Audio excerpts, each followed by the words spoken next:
Love you too. All right. We are live all over the place. And I will let everybody in on Zoom here. Admit all. Get to watch them pouring in. I don't know if it'll be as dramatic for you, Boaz, on your phone. Hey, if we get 4 of my buddies, I'll be happy. I mean, I already got 2 of my buddies. That's cool. Look, a couple of guys are beating each other on the back to get in quicker.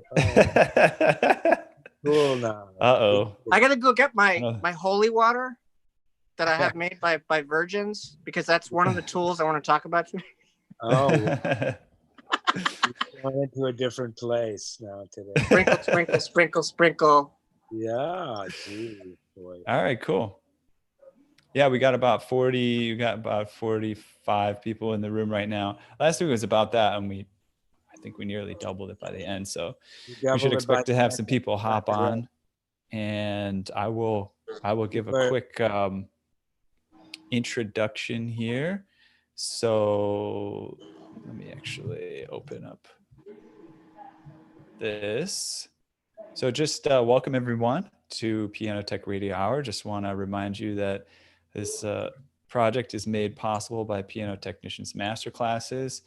We have the latest in cutting edge piano technology education, online, interactive, and live masterclasses for the discerning piano technician. And you can find out more at pianotechniciansmasterclass.com. And today's episode, we have Boaz Kirchenbaum, who many of you already know of, but I'll tell you, he was employed by Steinway & Sons from 2003 to 2006. His mentors include Bruce Clark, Ron Connors, Alex Markovich, Eric Chandal, and David Stanwood. Boaz is a precision touch design installer and action specialist. He returned to field service in 2015 as a full-time road warrior for Frederick Mudge, servicing all of New England and New York City. And there he is in Mudge headquarters, the office and workshop area right now. Welcome, Boaz. Hello, all. Good to have you. And we're glad that you're feeling better. Yeah, I don't have COVID, so that's good. I got tested and I feel bad. I'm sorry I bailed. I was like, I lost a week of work, but I'm fine now. And of course, now the clients love that I have my little proof of I tested negative. So, because we're busy. So I guess, should I get started? I mean, do you want me to? Absolutely. Yeah, well, I'll explain real quick, because I think generally, and then you can explain. Boaz was going to come on a couple of weeks ago. He called in sick last minute. We appreciated, he's a very hardworking gentleman, so he must have been quite sick. So we appreciate him coming back. And he had a plan for last time, which is around tools. And I think he's just going to follow through on that. And we'll let him take the reins, and then we'll cut in, we'll ask questions, we'll deliver your questions. And Boaz is a very fun fellow, so we'll have a good time as well. Not to put any pressure on you, Boaz, but I think we'll have some fun too. We're all friends here. All right, so take it away. Tell us what you want to talk about. I'm a tool guy. I always have been. I've worked as a part-time machinist. I've worked on boats, I ran a restaurant, and I'm a tool guy. I have hundreds of tools just for piano work. I have my road kit. I'm primarily a road guy. I do 900 calls a year. I'm also the shop manager here, and I do 2 days a week. I work 6 days a week total. Today, we're not going to really talk about shop tools. We're going to talk about my Road Warrior basic kit. I've narrowed it down to what I call my top 20 greatest hits of stuff I think is cool. I want to show you guys, because you do not want to hear me talk all day about hundreds of tools. I will give you the master list, and I'm going to publish that. It's on a Dropbox. I'll put the link in the chat later. I also have the list of what I'm going to be talking about today and where to get it. Some of the tools I'm going to show you guys are not available in stores or from me. They were gifts from mentors. Some of them are from Japan, Germany. Some were made for me. So that's the caveat. But there's some very cool ones that you could make or get a machinist to make, or email some buddies and sweet talk them. But I just thought I wanted to show you a lot of stuff I use a lot. I work on every kind of piano you can think of. When I joined the practice 5 years ago, our oldest piano in the fleet is an 1852 Chickering Square in its original home with its second owner. Wow. We also work on a Style 1 Steinway. We work on a Chopin Tribute Broadwood, of which there are 2 in the world. And we work on brand new Buzzendorfer Yamaha. We're the Steinway service guys now for New England. Steinway contracts us. So we do a lot. We work on everything. Our business manager, Jenny, I'm sitting in air traffic control near her desk where my desk is. She says, Fred and I will go anywhere and repair and tune anything. Our limit is it 5 hours? We'll do it. Actually, I've flown to New Orleans and Houston and Iceland and Finland to frickin' fix pianos. So literally we'll try to go in. So let's get into it. I want to start with the tool that changed my entire life. Just want to say you New Orleans piano technicians got to step up your game. They're flying in Boaz. That was a special. Take notes. That was a flutner. I had a blast. The guy is this rich pediatric cardiothoracic surgeon who's an amazing classical pianist, and he had a new Blutner, and he didn't like the sound. And I worked for him in his apartment up here in his Yamaha, and he's like, "Oh yeah, want to come visit? I'll like take you out for 3 days." Oh my God, what I love New Orleans. So Such a great excuse. I spent 4 days in New Orleans. Once in a while, something comes along like that's just insanely. He was like, "How much?" I said, "Nothing. You're gonna I gotta work for 4 hours on your piano, and I've never been in New Orleans. Count me in, dude." So that was kind of cool. And all I did was tune and voice his Blutner. Like it was that was it.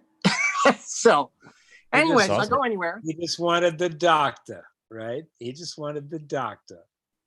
Yes, Dr. K. So the biggest tool, so I had serious issues 10 years ago. I had repetitive stress problems, not in my head, in my arm. I had tuner's arm. I had rotator cuff stuff that started at Steinway. I was really messed up. And I found out that a lot of it was tool choice, not using Alexander technique. There's a whole class in all this. And between David Anderson and Eric Johnson, they were like, "Dude, you're killing yourself. Stop it. Because we really like you." So I am a fan of the Fujian. I have like 2 or 3 of these. This is the carbon fiber, titanium awesomeness. This made me pain-free, made my tunings rock solid. I can feel 1/10 of a cent. This is the killer kick-ass tuning lever. This or the Falk. Problem solved, done. It's just all there is to it. Now, 100%. People sometimes make fun of me of the thousands of dollars I've spent on tools. I'm like, I'm investing in my life. This is my calling. My brother's a visual effects editor. The software and desktop he uses is a $300,000 machine. He's like, this is our life. We have tools. Yeah, these are expensive, but they're awesome. Fujian, my next go-to. This is made for me by Keith Bowman at Renner. The chopstick tool, the chopper with totally groovy screw cap, because they have a saying in Japan, it's not voiced until there's blood. I don't like bleeding on felt. And I was always hurting myself. I'm like, Keith, I want the screw top. Yeah. And I want the Cocobolo. Because for me, if I have nice tools, whether I'm working on a Spinet or a Bösendorfer or a Blutner or a Steinway or a CFX or anything, I'm inspired by having cool tools. It makes me feel good. Brings me joy. If I don't have good tools, I don't feel as good. My job is about creating beauty and making people have fun. It's play. It's called play. Kent Webb actually taught me that. He said, it's called playing. It's playing piano. It's making fun. Yeah. So chopstick is awesome because you can go through the string. You can do spot voicing in like a second. Okay, the next voicing tool, this is inspired by Markovich at Steinway. This is a tool that you can get from Jan. It is not cheap. This is different from the Piano Tech. This is the adjustable. I now have it set up as a single needle, but you can make it a triple needle if you want. Super smooth action. Yeah. Retractable. Jurgen at Pianoforte Supply has those too. He does now. Yes, you can get them from Jurgen because he brings them in from Jan. There's an old, what I call piano gnome in Germany that makes these, and they're awesome. This is my second go-to. I can choose my depth. It's my second favorite tool of all tools. You know? Yeah, me too. It's like, Wow. it's the one because I can do my shoulder, my battery, my cross stitch, my Steinway jazz, my unicorda. I can sugarcoat if I want. Yeah, I do these weird 11 millimeter stabs right down the sacred area, and that's that. You can dial it in, man. 11 millimeters in the middle, a little bit less up ahead, up there. It's insane. It's groovy. It's a great tool. The only thing it doesn't do well on, because you have to use the narrower needles, it doesn't take the big ones, is it doesn't do great on rocks, on like Renner Blues from the 80s. When you get into shoulder, especially if some yahoos lacquered them and they've turned into golf balls, it breaks needles. Big ass needle in a pin vise. Yeah, well, so my big ass needle is a tool that's not made anymore by Flugelbauer. Oh, wow. Yeah. This is a Flugelbauer that I machined out and I put a compass point in. Jesus. The compass points for the deep sugaring I learned from David Stanwood. Yeah, today I had a 1959 Yamaha G1 original. There's a recording. She doesn't have any money. I couldn't, I can't spend a day. I tuned it, and then all I did was some deep sugaring on the crown of pretty much 80% of the piano. I don't know how long it's going to last, but it's better. And it just means boom, boom, boom, boom, boom. I'm not going in and doing deep shoulder. I was like, I gotta go do my radio show. I'm not gonna, this is great for that. And it's not hard. It's not hard to do. So it's in a way an analog of what I do, which is put a tube of air under the string cuts. Yeah. It's like that. It's like pushing, right? Yeah. And fluffing. And it's getting the bounce characteristic. Yeah, like that. Like bounce more. Instead of it's doing awesome. So it actually sounds good.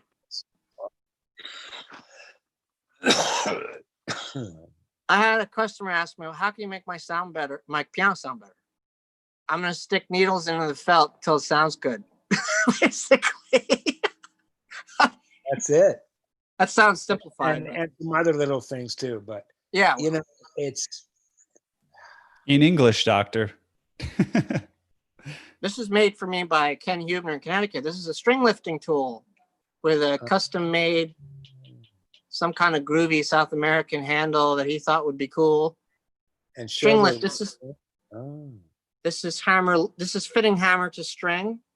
A lot of times I'm not doing what Chris Brown talked about, where I'm making a totally square plane, because I don't want to destroy my tuning. If I got a super stable tuning, I'll compromise and fit the hammer to the string. I'll look for open strings. And what if I only have 20 minutes and I'm not going to retune? I'm going to do my fit, which is extremely important, especially in the capo section for clarity and focus of tone. Fit the felt to the strings, please. You practice it, not that hard. This is a great tool. It's the exact height. Go through the strings, lift, check your open strings, move on. That's what you got to do. They're more even and level than not in the capo area. Is my experience. Yeah. Right? And speaking of the capo area, I'd like to show off the huge fan of the, sorry for the noise, Scott Jones, the string coupling setup. I don't know if you guys know about this. The string couplers, the pitch lock system. If I find it, it's somewhere there. That actually, it's better to go online to pitchlock.com. There are these little couplers that are like jumpers between strings. You can go left to, there's two sizes. You use a very fine needle nose, and they can go left to right to center, right to center. It cleans up the sound. It doesn't miraculously solve the sizzle or the issues like in 70s Steinways. Makes it better. You can get a 30% improvement in tone by coupling. Good. You can get your tuning stability better. What it's doing is getting their phase better. It's lining them up a little more solidly. It takes practice because they're darn small, fiddly little things. They're small. They're like a 0.5 millimeter wide. And you need a magnetizer because you need to magnetize your small needle nose when you're in there because they're carbon steel. And they go before the capo, not on the speaking length. We did a bunch of experiments together in CNA, and that's where the magic spot is. You can also put them on bichords in the bass right after the A-graph. You can try that too. The magnetizing is really important because you don't want to drop these things, and you want to take the action out to do this because you do not want to drop these little things in the action. Ooh. But pitchlock.inc, pitchlock.com there's a kit he sells for string coupling. And to me, that's working in the belly. That's voicing. That's not just sticking needles into the felt. That's also working with the strings. Along those lines, I use a little bit different setup than was discussed last week with working with strings. This is a Falk string massager. Very nice titanium tool. I got the Claro walnut. And this, I love nice wooden handles. So this you can slide, not kink, slide along your strings in the treble. You can get a 20% improvement in false beats. You can get your termination solid without whacking them in. He calls it massage. Yeah, I saw this class with Charlie. Great class. He's such a cool guy, too. Massage and the string leveling from underneath was fabulous. Which is this. Yep. This is a lever. This lever is different than the Menino or the bass string or any of those tools. It's a little more subtle. You can see the angle there. Yeah. So you're not hauling up on it. You're going underneath. You're bending it. Bending. You're not kinking. Yeah. So this tool is very handy. Now, these aren't cheap. Charles got to make these. This is like $60, but you're going to make it in one job. You're going to make it in a fraction of one job. A fraction of a job, yeah. Very handy voicing tools. That's working with the strings. Nothing to do with the hammer, really. Here's the deal. We talk about voicing just real quickly, Boaz and everybody else. Everything is voicing. Tuning. Yeah, for sure. But let's talk about regulation. You play the piano. It's okay. You regulate the hell out of the action. And it's like, whoa, everything got so much better because you voiced it. Everything is voicing, lining stuff up, making stuff work right in its world is voicing. Well, everything's sound, everything's tone. We're sound. We're like EQ guys, engineers, mastering engineers in the audio world. We're sound guys. That's right. The first time I got hip to what David Anderson's talking about was in Australia. I was working on a Buzendorfer 225. In my top 5 favorite designs, pianos, period. They're just awesome. And this thing, I had to do pitch raise tuning. The regulation was out to lunch. The guy was a serious pianist, and he said, I don't like the voicing. So I tuned it, did a real good pitch raise and tune, put my usual stretch in, bedded the keyframe with one of these, the Yamaha tool, because you got to go underneath on German and Viennese pianos. Bedded the keyframe. Let off was a couple miles away. It was at like 4 millimeters. Jesus. Keyframe bedding helped that. Did some regulation in 2 hours. Didn't touch the strings or the felt at all. He comes back, he plays it, and he said, I didn't know you were going to revoice it today, but I love it. I said, well, technically, I just regulated and made it to where it was supposed to be. You should have said, yup, I did. Yeah, right. Well, I was younger then. I talk a lot less. to customers Exactly now. right. Wisdom progresses. I'm 46. At the time, I was 32. I don't even talk this much to like anybody. I'm an Yeah. introvert. With clients, I talk as little as possible because I don't have a lot of time. Yeah. The work can speak for itself. And sometimes I get clients looking at my tools and they're like, man, my last tuner didn't have that stuff. Those are pretty. That Yeah. wood's pretty. That like leather tool roll from Japan that holds my voice. That's pretty. I'm like, yeah, it is. Yeah. Yeah. My voicing paddle. This is from Schimmel. Rosewood. Very cool. You use paddle and not strips? Is that the deal? I do both. Okay. The strips I use the 3M micro finishing from Jurgen. That's not on today's greatest hits. I do use strips. I use both.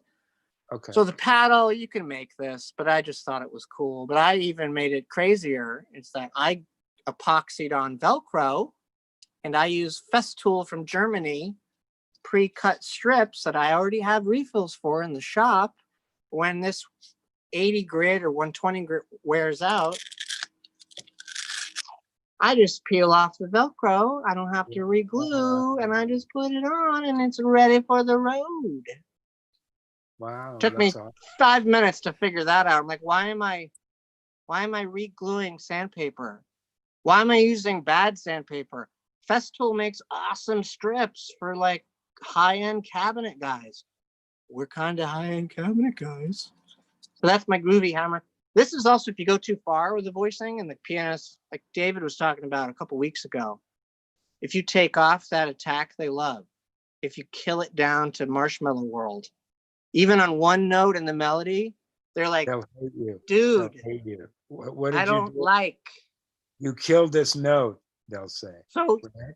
hopefully, I remember one of my classes, someone was like, isn't there like a spectrum analyzer app? Yeah, it's called whatever's between your left ear and your right ear.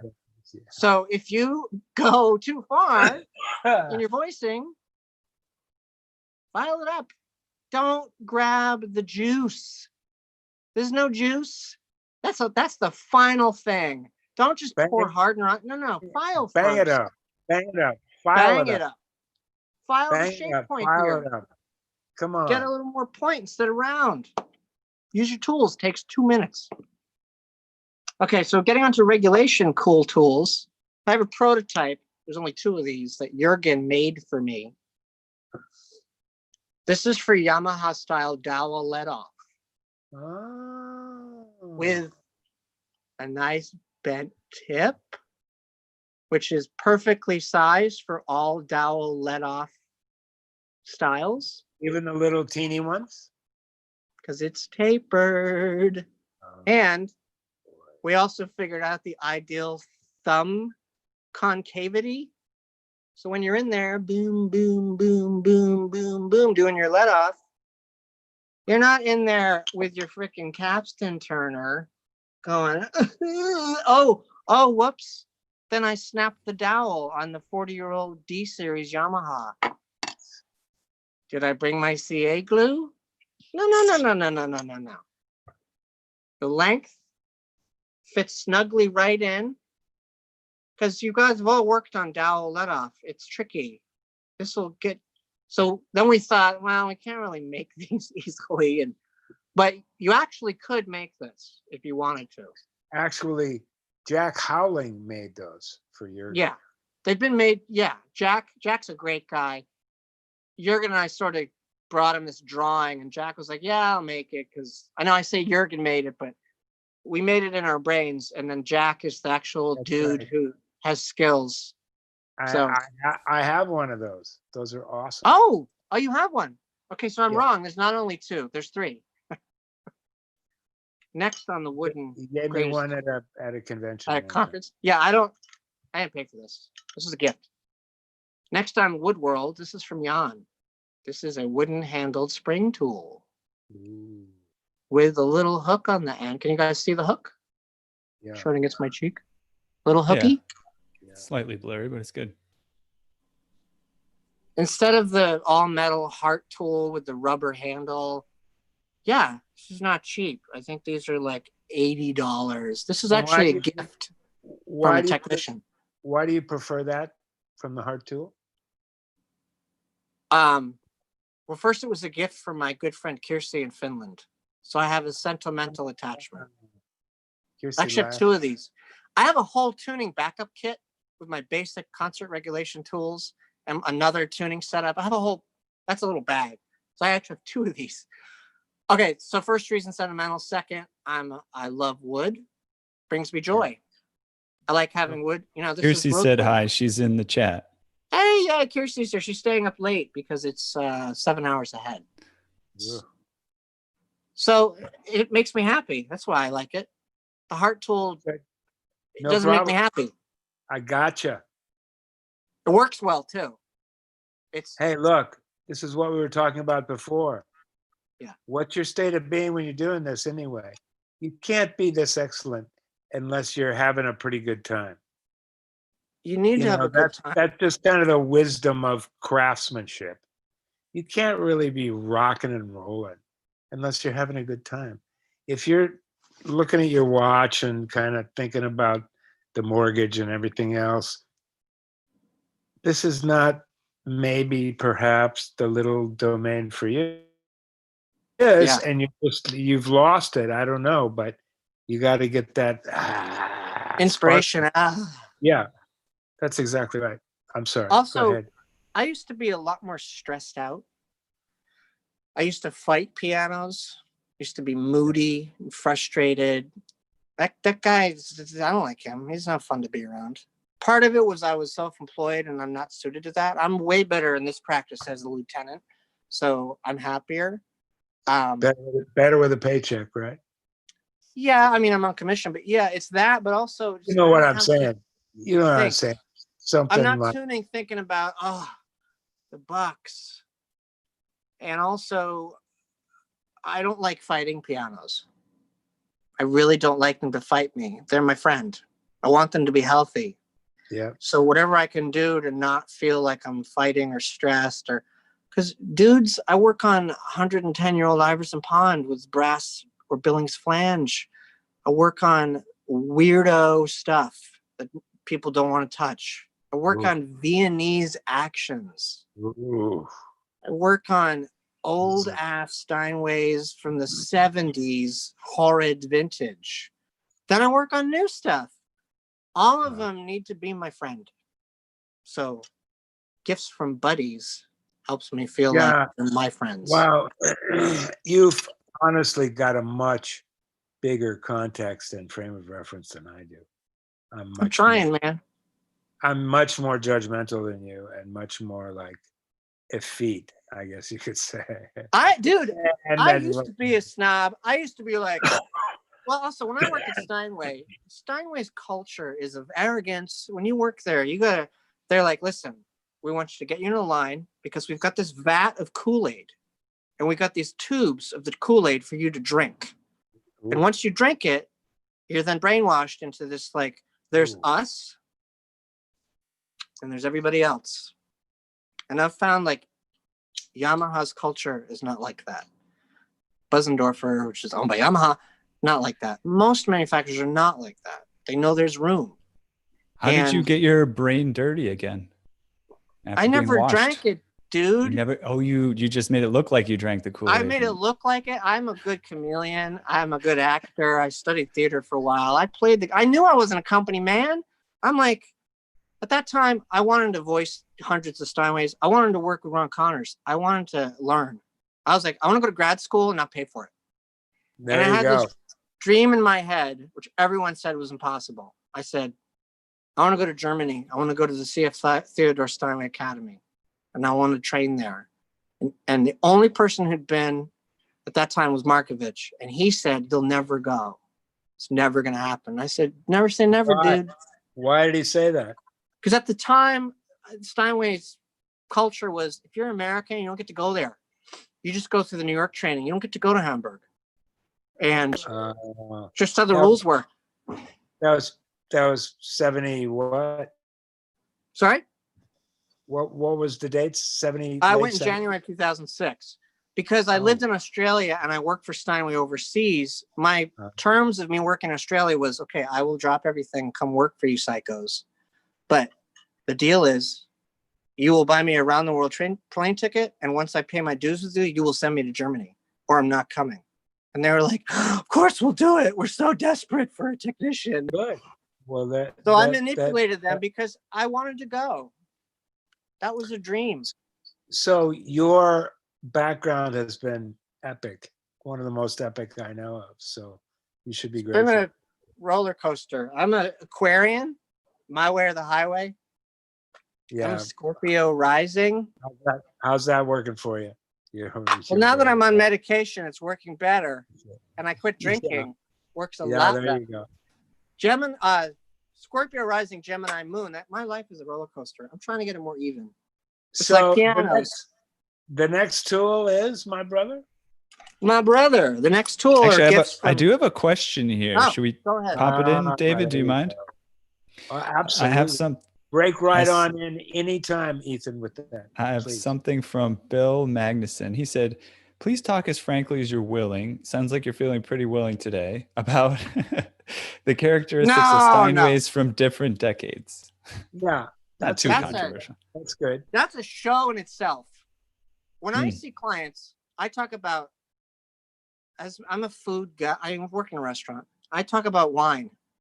Even though I don't drink it anymore, there's good vintages and there's okay vintages and there's bad vintages. Yeah. And within those vintages, there's bad seasons and bad years. Steinway's just like that. There's awesome, mediocre, and total crap. Yep. Depending on what era and who was asleep at the wheel. That's a whole class in itself. 100%. 100%. I mean, David knows. Any favorite vintage and least favorite? Oh, that's easy. In my top 5, Stretch A. Okay, so the Stretch A is not even, that's a 15-year period of magic. But 1916 to the end of the 20s, there was some guy in the factory. When I find an intact Stretch A or an O from that era with a good board. I got one. I know, you do. And it's awesome. Because that guy, that belly man, and that wood, that old growth from the Adirondacks, that era, there's a reason why we rebuild a ton of those, because they're awesome. And they kick ass and they sound great. And I don't care what Steinway says. They sound better than any of the stuff they're putting off the line. We're making better pianos than we ever have. No, you're not. Ridiculous. We have an absolute anthropological original from 1928. And it sounds crushing. We had a 27 we did. Original hammers, original everything except bass strings. That's it. It crushes. It sounds like a much bigger piano than a 6'4" piano. We did our 27 stretch with a Jude board. Actually, no, Jude made the board with a Dale board, 600-year-old old growth. And a custom action with a full PTD, and we went nuts. And it's beeswing mahogany. We went crazy. Actually, we didn't make any money on it, but the music teacher who bought it is in love for life. Of course. And she's given us a ton of clients. So who cares in the end? Nobody cares. Back on track. Awesome. Yeah. Can't get these anymore. These are the W&G tools. They're having a supply problem with these. I first learned about these when Bruce was prototyping them. This is the W&G drop screw tool and the W&G regulating button tool. These are great. It's the exact height you need. People complain they're too heavy, but I like them. Drop screw adjustments, really a drag to do with a longer tool. This allows you to rest your hand right on the flanges. Go boop, boop, boop, boop, boop, boop, boop, boop. Drop's really important. Let off's really important. Key bedding important. You can't do drop and let off unless you do the key bedding. I'm like a broken record. Key bedding, please, then do let off and drop. Sometimes you can get it all snapped together without can you using quickly, can you go through your bedding protocol in about 60 seconds, laser? I use the Steve Brady Steinway method, which is I start in the center, I work out, I do the knock test, and then I lift the let-off rail slightly to hear the knock, and then I put it down. And then I check my fronts. And I have a sort of very long screwdriver. I check the back rail bedding, which I learned from Chris Brown and Bruce Clark. Back rail is really important. It's often overlooked. The whole thing's got to be bedded. When the first two rails are bedded, you always check back and make sure that there's no knocking in the back rail, like throughout across the whole compass of the back rail, correct? Yeah. Before I do any of this, I also take like a 600 or 800 grit and I sand the key frame. I learned that from Eric Chandal in CNA. Get it nice and smooth in the not the key frame, key bed. Get the key bed nice and smooth. Oh, that's different and better. Cool. It's so not it's, hard. it's a quick thing if it's the key bed. Anyway, so here's my buddy Chris, who's a total hack, but I've learned some. You got to come in so you can see him. Learned some really good tricks from Chris. He's another PTD guy. He's just working on Hey, Chris. Hey, Chris. Good to see you. I won't bother you. I'm sorry. I just wanted to bother him. Yeah, you got to wait till it's over. There's like a bunch of people watching. There's 100 people. Go. I'll consult with you in a minute. Yeah. Thanks, brother. So the tools are nice. They're well designed. They're just harder to find now. But you might ask W&G. They might be back on them again. Speaking of old Steinways, as you know, the old Steinway has a 5/16 hex capstan. They're not fun. Not fun. You need to make them fun. You need to learn how to bring joy to yourself and your client by not cursing, or at least cursing your mind. My friend Jamie in Texas, JMI, he does consulting for Bruce. He's worked in the industry a long time. He got a Williams driver. Oh, yeah. He got a Williams driver and made this for me. 5/16, nice Williams tool. These are very nice ratchets and wrenches, and they make them for cars. So for the hex capstan, I can get in. You know where the brackets are, where you can't get any of the other tools in to turn those capstans? This gets in there because it swivels. Now you could make this, not tremendously complicated to make. Set 2 machine screws, or self-tapping actually. This is some kind of like acrylic or plastic, and it freely swings. Very handy. I work on a lot of really old Steinways that didn't get new capstans when they got redone. So this helps a lot. Really good. Some technicians get to those and they're like, I don't have the tool. I'm not going to regulate it. I'm just not going to bother. It's like, there's no aftertouch. You have to, or you're not giving them a gift. And that's what we do. So that's pretty cool.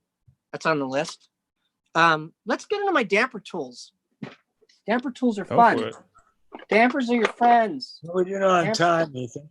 We're doing pretty good. I'm trying to stay on We've track. been cruising, man. I feel like we got a ton of info so far. I feel like I wanna boys. ask our gathered incredibly wise room of Zoom incredibly high-end piano technicians here to come with some questions or come with whatever you want. Ask him anything you want. Yeah, listen to your MC. I don't want to talk the whole time. Yeah. Ask me, like, in this section, ask me why I do it this way, because I do it in a way that most Americans don't do dampers. Oh, well, there's something controversial. A little nugget for you. This was given to me when I went to the Steinway Academy. This is for your thumb. This goes on the stretcher of the piano. That's why there's felt on it. This is a jig for regulating all the damper bends. Oh, wow. This is made of scrap, like groovy bridge cap, German, cool stuff. And on the top, head, bends, neck, travel 1, travel 2. You take the damper out. Obviously, the action's out. This is not the quick. This is not the CNA tool. It's not this for going in. No, this is for really doing super bang up damper jobs. Often, most of the problems with dampers and grands, like a lot of them, it's the neck bend. It's not the travel. It's not the fore and aft. It's not the yawing. Yeah, those are all hacks to make it better because you don't have time. The true way is you've got to get the neck so that plane of the damper head is going straight up and down, and it's the brakes. It's the brakes. If some Yahoo went in and overstretched, these are the shaft pressing tool. Sometimes people go in and they take it out and they start yanking on the ends of the dampers in the plain wire section. Yeah. And then you get the zingies and the not damping because they overstretched it. Yeah, so you get your Fisker's bonsai tool for bonsai people. I learned this at the Mason Hamlin factory. The bonsai nippers, super sharp, super precise. You trim that damper and get it back to where it was supposed to be and undo that guy's work. See ya. We don't do super long overhanging. I've seen them 3 millimeters below the string. Ooh. If your upstop's set wrong or your leverage is set wrong, like I work on a lot of pedals. I'm a fiend for pedals. Kirsty calls me the pedal ninja. To me, the pedal is so important. It needs to be quiet, work just right, geometry dialed in, dampers working. Pedals have to happen.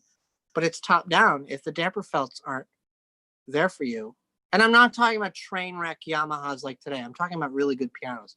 The dampers aren't there from the top down. Who cares about the pedals? You got to get those felts working. To do that, you need to trim sometimes. Oh. You take it out of the piano to get your bends right. Sometimes you got to redo all your bends because someone put in their snake wake of all these weirdo bends. Because they're like, well, I'll put it this way. No, maybe I'll do it that way. No, that's not working. And then you see these dampers that lift like this and this. And so I do it outside the piano. It's a handy jig. It means I can use my also factory tools. This was the machinist at Steinway makes these for the students. This is a very smooth action set of pliers that I only use for dampers. I don't use these for anything else. These have a rounded nose. So when you're on your jig, you actually are doing your bends. Boop, boop, boop. Subtle movements. You're not going in there doing this. You put twists in when you do that. You might put a little twist in when you put it back in, but most of your work is really going to be, where's the neck? That's a whole class in itself. Scott Jones has a 2-hour class on dampers. This is a whole other, to me, dampers is the hardest thing to do. It's harder than voicing. It's harder than learning tuning. I didn't become a good tuner until I was in for 10 years. I've been doing this 19 years. Dampers, I'm still a student. Dampers are freaking hard. Dampers are it's hard. Yep. They're just, so this is one way it made it easier for me is having the right tools to do my bends. It takes time. Yeah, you got to get your yoga mat on top of the piano. I use a 4 millimeter yoga mat. Doesn't mar the finish. I get my action up. I don't like to lift stuff. So I put the yoga mat on the top, on the tail of the piano, or I have a keyboard stand. I put the action on. You get the action out. Take it out of the equation. Then focus on dampers. This is not an 1.5-hour service call. This is, I'm going to go do a damper job. I'm going to get my brain into damper world. And one of my favorite chefs is Roy Choi in LA. And he has this thing where he's making a grilled cheese sandwich. And he says, this is going to be an amazing grilled cheese sandwich. This is your whole world right now. So making sure that grilled cheese is awesome. So when you're in damper world, yeah, you're hunched over, you're working. One bonus of having this, I'm not hunched over. I have better posture. I'm at the stretch of the piano, which is like here. Way easier. And I've already taken some of my height stuff with another factory tool that they called the duck. Kind of looks like a duck, I guess. Quack, quack.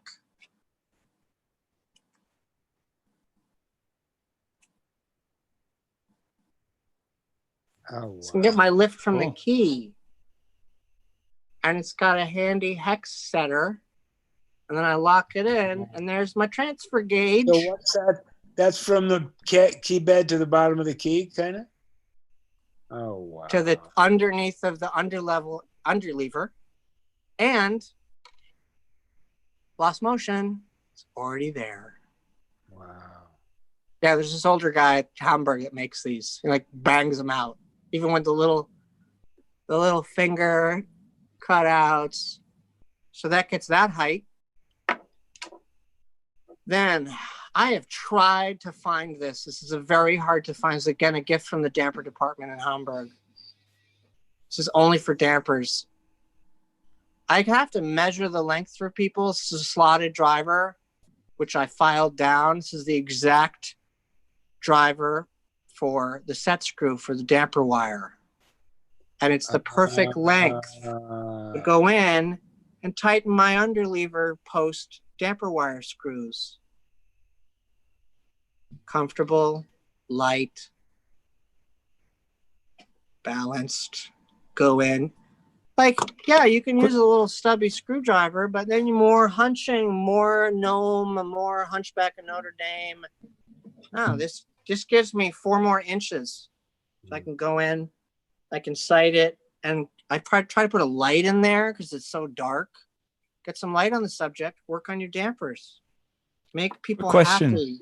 Quick question here, and this again could be a whole other class in itself, but yeah, no kidding. is this, do you lug in, is all the tools that we've seen today, do they all come with you every day, or no? The every day is it's on the list too, which I'll put the link to, but I have it separated out where I have just a basic. I have a tuning and service kit, which is I have my tuning stuff, my basic voicing tools we went over, this little tool roll, my COVID kit, and a hygrometer, a few other things, super basic bag that comes with me everywhere.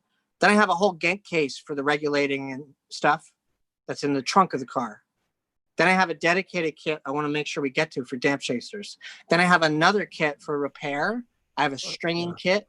I have a portable PTD kit where I can do a full PTD, precision touch design, survey in the field on the piano. It all fits in one little box that seals, and the top of the box is for the tower. So I have kits, and they're all in the trunk of the car.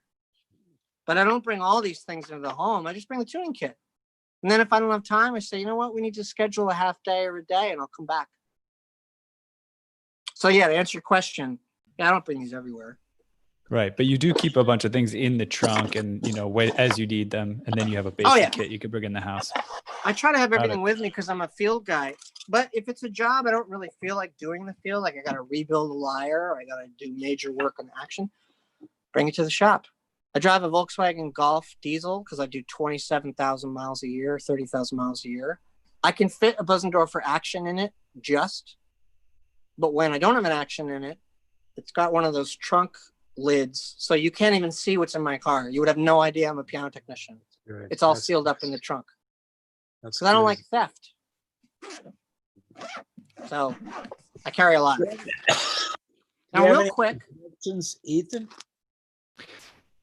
It hasn't been super active. I think probably people are mesmerized. I mean, I know I had questions during your damper section myself, but it was almost to the level where it was like, man, what is the question? The question is, I need more exposure to damper work in the first place. So I'm guessing there's probably people on that level too, where they're watching these tools go by and say, okay, what do I even do with that? Trying to crank through it a little bit. I'd like to speak to what I've learned from David Anderson, which is, this is a practice. You're a craftsman. I talk to my brother about this all the time. He's been doing his gig as a visual effects guy for 30 years. If you want to get any good at something, and I'm not saying like master or whatever, just any good, you need to practice it over and over and over. And you want to learn how to tune pianos? You got to do it for 10 years, all the time. You want to learn how to voice? You got to do it for 5 or 10 years. You want to begin to work on pedals and dampers? You got to take them on. You don't run away. You don't take one class and say, well, I'm a damper guy. No, you got to get in there and do it again and again and again and again and again. It's like playing an instrument. Repetition, having good work habits, having good tools. That's how you get there. And I'm still learning. I'm only 46. So moving along quickly, do a lot of damp chasers. I have a very expensive setup for damp chasers because I can put a damp chaser in 30 or 40 minutes. Wow. I'm fast. I got a super cool driver from Festool, Germany. Sorry? From beginning to end, 30 to 40 minutes. Yeah, I'm fast.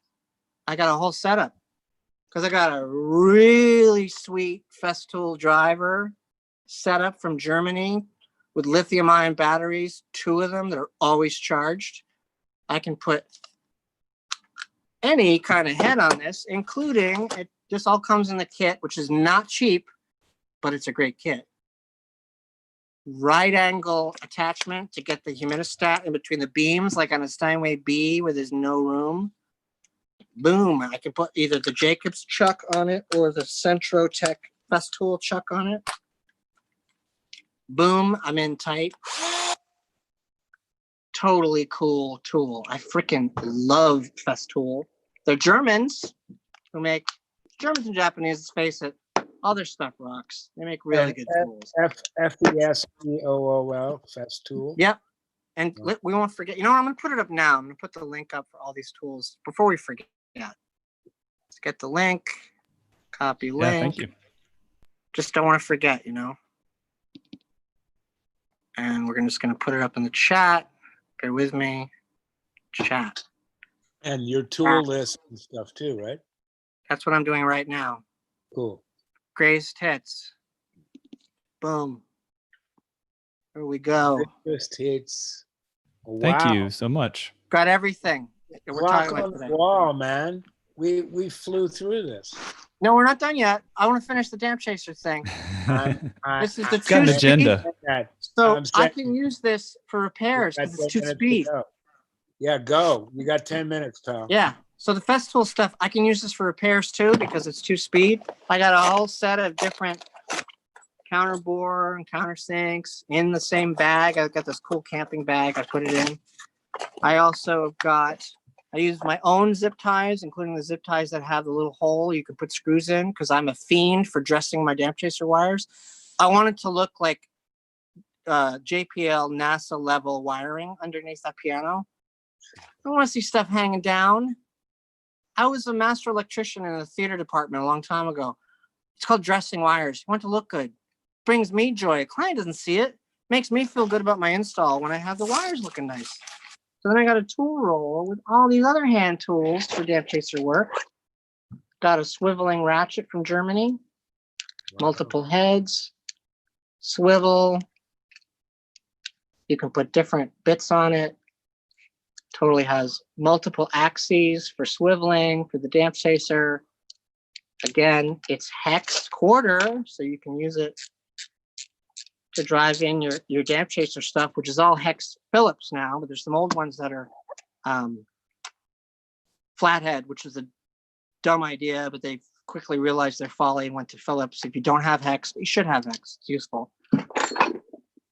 Also I have a set of hex bits from Germany I use all the time in a selector box. All my different bits, even the hex for Everett upright lids in a school that's weirdo metric, get the lid off, and a driver.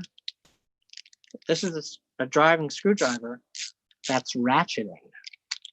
If I want to be really fast in my driving with its own bit holder. That's all in the damp chaser kit. That's how you do a damp chaser in 30 or 40 minutes. You have a $450 kit. I put in 30 or 40 damp chasers a year and we make a nice margin on damp chasers. I get a flat rate for putting a damp chaser in for my boss. Let's face it, I don't need to do crunches a lot. Yeah, I'm trying to lose a couple pounds, but I don't want to be under there for an hour and a half. Screw that, man. I want to get in and out. Get that damp chaser in, schedule the tuning follow-up. I like being fast at damp chasers. Who wants to lie under a piano for an hour and a half? That does not bring me joy. Getting them done fast, making them look nice, that makes me happy. Oh. That's the kind of the end of the list. Let me Nice. there's a question from Time Eric to take Johnson. a breath. How do I cut? Thank you, Eric. Is he saying I can't see it? So how do you cut? How do I trim the wire ties? Is that the question? How do you cut the damp chaser bucket hanger wires? I have a dedicated cutter. Oh, you mean the hanger? Oh, I have in my stringing kit. If I need to do that, I have a heavy duty pair of cutters I can use for that. That's in the stringing kit. I'll know I have to do that. You don't always have to do that. Depends on the piano. I do have these. And that makes the bucket closer to the soundboard, basically, Yeah, if or you wanna farther. do Yeah, I that. guess closer. Yeah. Yeah, Got I it. have a whole other. We're not going into that. I have a whole other stringing kit with some heavy duty stuff. I use this for smaller wires and for trimming the ends of my cable ties. It's really lame to leave the ends of your cable ties, the little tails, once you pull it tight. Go in and trim your tails, make it look nice. I've had customers go underneath and look. They're like, "What am I getting for my 650?"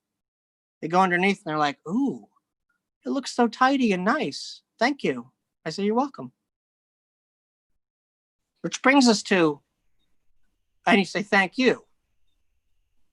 You want them to just say, "Thank you, I love it. It sounds great. Plays so much better." And you say, "You're welcome. Thank you. Thank you for allowing me into." You're not saying all this. You're basically saying, "Thank you for allowing me into your life and into your home to have this privilege," especially during this time with the COVID. Just like we're going into people's homes. We're going into places. Yeah, That's like a privilege. That's not our right to do that. So to go and do our job. Any more questions? We got 5 minutes. I'm not good at reading chat, so maybe you guys can be my translator. No problem. Yeah, you're on your phone too. I'll actually take the pause as an opportunity to just say in the chat there, give some announcements and updates. So Pooja put in some links, and one is the feedback form. So we always like to hear how things went for you. And if you have any suggestions or want to give us some reinforcement on the things that are working well, there's a link if you want to sign up for a subscription to Piano Technicians Masterclasses. On that note, we have a masterclass coming up, and it'll be 2 weeks from now, and that's with Del Fondrick. So if you want to sign up for the Craftsman level subscription, then you can get in on that masterclass with Del Fondrick. We're likely going to be talking about epoxying soundboards as a method of basically restoring old cracked soundboards that don't work, which is it's pretty intriguing method he's come up with. And on top of that, just the guest for next week is going to be David Anderson. So he'll be back next week, and we're just going to give a Q&A with him. And people have been knocking on his door telling him, "Hey, we want to hear something from you." So come back next week and we'll focus on David and hear some of his wisdom. I just put the links up. Today's tools, we did 20 greatest hits. I put that link up. I also put up what's called the Kirschenbaum master list of everything that's in my car and where you can get it or how you can make it. Those spreadsheets are up there in the Dropbox for anybody. You can also email me if you actually want me to like measure some stuff. I can do that for you here at the shop. If you want to make some of these tools we talked about that you can't get. And my email is pianotuner@gmail.com. I don't take phone calls, but I do answer emails. Awesome. Lucky email address. That's pretty impressive. This 58 minutes or whatever was a pure pleasure, man. Me too. It was fun. Yeah. Look, it just all kept rolling, and you just gave away so much. Gave pleasure. to us so much. And it's the atmosphere that you give it in is refreshing, and it's heartwarming. Yes, thank you so much. It is. Yeah. I feel blessed every day that I get to work 6 days a week on pianos, and I know a lot of you out there don't get to do that. And because of where we are right now with the pandemic, people are stuck at home or they don't have as many jobs. And I just feel like the big reason I did this was to give people some entertainment and maybe inspire them again and remind them like, okay, maybe you're working part-time or quarter time or you're on furlough, but when you do get back, because we are going to get back, this is not how we're going to live forever. Right. I don't think. Try to get inspired for joy again and to work on pianos. That's the whole That's why thing, I'm doing man. this. Try to help people, help themselves, Thank you so much, Boaz. Thank you, welcome. man. Thank you. Really appreciate it. Ethan, excellent. Once again, the best partner a guy could have is you, brother. Thank you so much. Yeah, for sure. And I'll share my screen here real quick. Thank you, the whole team. staff. That's right. Yeah. Our team is just kills it.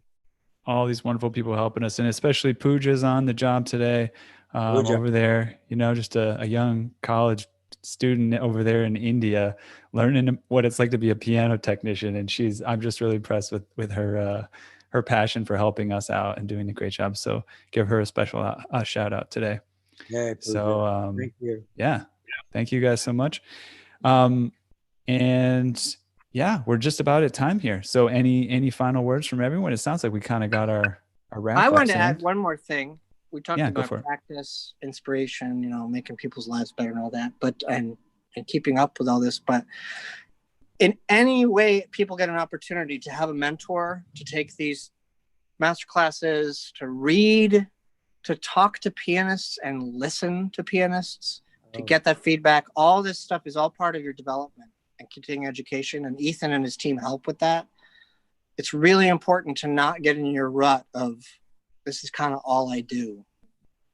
You want to always be thinking, how can I improve? How can I improve my toolkit? It's not just what I showed you today.